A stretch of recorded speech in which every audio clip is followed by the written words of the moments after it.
Bonjour à tous, c'est Pierre-Alexandre pour AndroGames.fr. Aujourd'hui, on va faire l'unboxing du Moto X-Play tout fraîchement reçu, comme vous pouvez le voir, avec une boîte assez simple. Ça change un petit peu de ce qu'on a habituellement.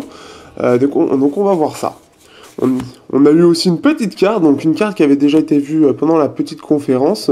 Donc on peut voir, en fait, là, ça parle surtout de Motomaker, parce que comme vous le savez, les Motorola ont droit à Motomaker qui permet de choisir, en fait, la coque qu'il y a au dos. Et donc ça permet de voir en fait qu'il y a plusieurs coloris, même type de choses, donc en cuir je crois par exemple. Et donc bien sûr Motorola nous souhaite un bon test. Et donc on va voir ça tout de suite déjà avec l'unboxing et puis on verra ça au test. Donc déjà qu'est-ce qu'on peut voir? Donc c'est vraiment une boîte qui est vraiment là en fait, voilà, donc au dos on a vraiment tout plein d'explications pour dire... Ah oui, c'est juste pour dire, voilà. Vous voyez ce que vous voyez sur la photo, bah c'est pas forcément représentatif. Ce qu'on peut voir sur ce Motorola-là, c'est que c'est très vert. Alors pourquoi vert? Je pense que vert, c'est peut-être pour l'autonomie, la batterie qui est verte, et comme il a une grosse batterie, ça peut jouer, je pense, sur le design, et ça permet peut-être c'est peut-être là-dessus, parce que normalement c'est bleu, donc pourquoi pas. Donc on va ouvrir la bébête. Alors si j'arrive, parce que là... Alors là, par contre, pour l'ouvrir... C'est un peu... Faut y aller, hein. Putain, la vache. Alors, attendez. Ah, mais non. D'accord, ça s'ouvre sur le côté. J'étais en train de défoncer la boîte. Donc, il y a toujours les fameux scotch classiques qu'il faut enlever. C'est bien, hein, c'est pratique dans les vidéos. Ça met le suspense et tout. Voilà. Maintenant, je vais pouvoir bien mieux ouvrir le paquet. Et voilà, et on se retrouve avec le Moto X-Play. Il fait assez imposant. Et donc on se retrouve avec alors une espèce de coque un peu, ça fait un peu du simili-cuir, enfin caoutchouc plutôt. Ça a l'air très agrippant. Donc on peut voir qu'il a, donc c'est un 5.5 pouces 1080p, 21 mégapixels et 5 mégapixels, 3630 mAh en termes de batterie, 16 Go de mémoire, un octa-core, donc un Snapdragon 615, et il prend 2 nano SIM, donc en plus il est dual SIM. Donc on fera un petit tour après dans la vidéo. On peut voir donc ensuite qu'est-ce qu'on a en dessous. Alors la boîte c'est très très simpliste. Alors qu'est-ce qu'on a là? Ah oui, on a donc ici ce petit truc là. C'est pour pouvoir ouvrir les tiroirs SIM. Donc comme on peut voir c'est plutôt sympa. Ensuite on se retrouve donc avec un câble. C'est bon, je le fais tomber. Donc un câble USB. Donc ici comme on peut le voir. Ensuite on se retrouve alors chose qui se retrouve encore ici. Qu'on avait déjà vu sur le Moto X 2014.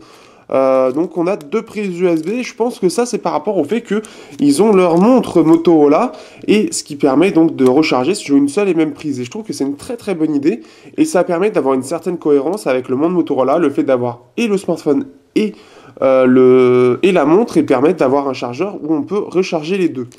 Au niveau là on voit pas. Alors est-ce que je vais voir combien il sort en termes d'ampérage?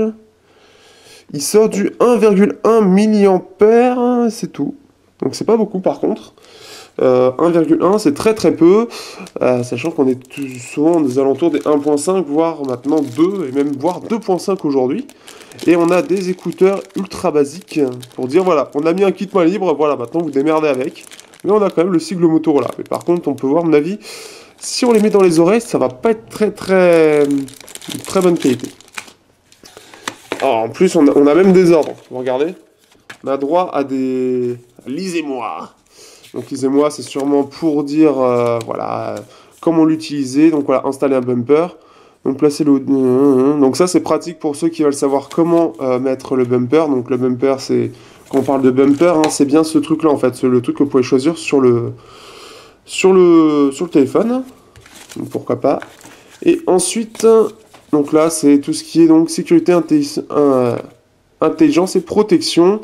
Donc là, par rapport à leur logiciel, tout simplement. Application de mise à jour. Ok. Donc, une fois qu'on a fait le tour, bon, moi, je suis déjà très très bien armé en termes de câble USB et tout, donc je vais pas en avoir trop besoin, surtout que c'est exactement le même que celui du Moto X que j'ai toujours. Alors, je vais montrer un peu, déjà, pour commencer. Donc là, c'est juste pour montrer un petit peu. Alors, pour moi, les trois portables du moment, 3 portables milieu de gamme, et un petit face-à-face avec le Moto X. D'ailleurs, je vais retirer ça pour qu'on voit mieux un peu à quoi il ressemble. Et voilà. Et donc là, on se retrouve avec le Moto X Play. Alors là, ce qui est bien déjà, c'est qu'ils ont bien intégré les haut-parleurs. C'est toujours un peu chelou la façon dont ils les ont intégrés, mais c'est bien intégré.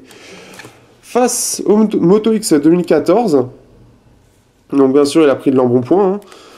Donc là, il a pris surtout de la hauteur et puis un petit peu de largeur, mais moins que ce que je pensais. D'ailleurs, on va l'allumer pour voir un petit peu ce que ça vaut au niveau surface d'écran. Donc là, j'ai bien l'impression d'être sur de l'AMOLED, ça a l'air d'être ça en tout cas. Ici, on se retrouve face au Redmi Note 2, donc le test devrait sortir bientôt. Et donc, alors, je vais essayer de bien le mettre pour que vous voyez bien. Il a l'air légèrement moins large.